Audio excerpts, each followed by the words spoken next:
الحمدللہ رب العالمین والصلاة والسلام علی سید الانبیاء والمرسلین۔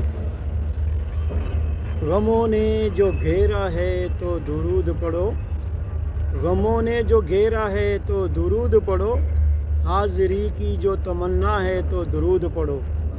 جو کوئی اپنا بھلا چاہتا ہے، جو کوئی اپنا بھلا چاہتا ہے، اسے چاہے جسے خدا چاہتا ہے۔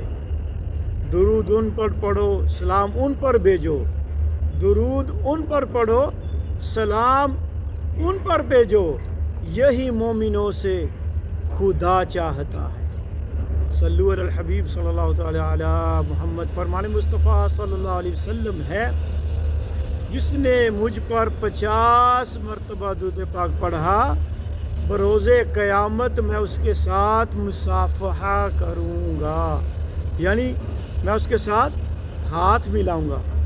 بہت پیارے دوستو، اسلام بھائیو، وہ کتنا خوش نصیب اسلامی بھائی ہوگا، مسلمان ہوگا، عاشق رسول ہوگا، کہ جس کے ساتھ میٹھے اور پیارے آقا مدینے والے مصطفیٰ صلی اللہ تعالی علیہ وسلم اپنے نرم نرم رحمت بھرے ہاتھ اس کے ساتھ مصافحہ کریں گے۔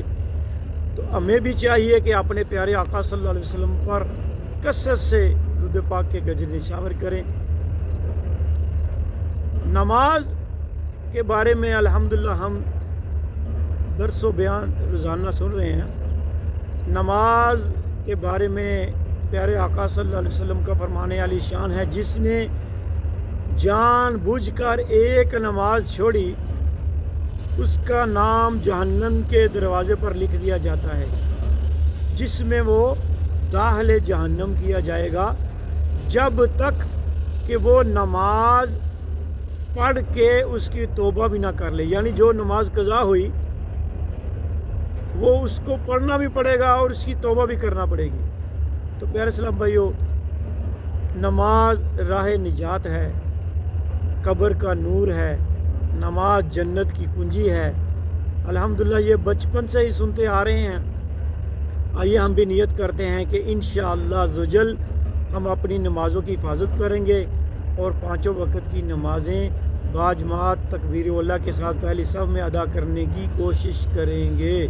صلو علی الحبیب صلی اللہ تعالی علی محمد وعلی آلہ وصحبہ وسلم۔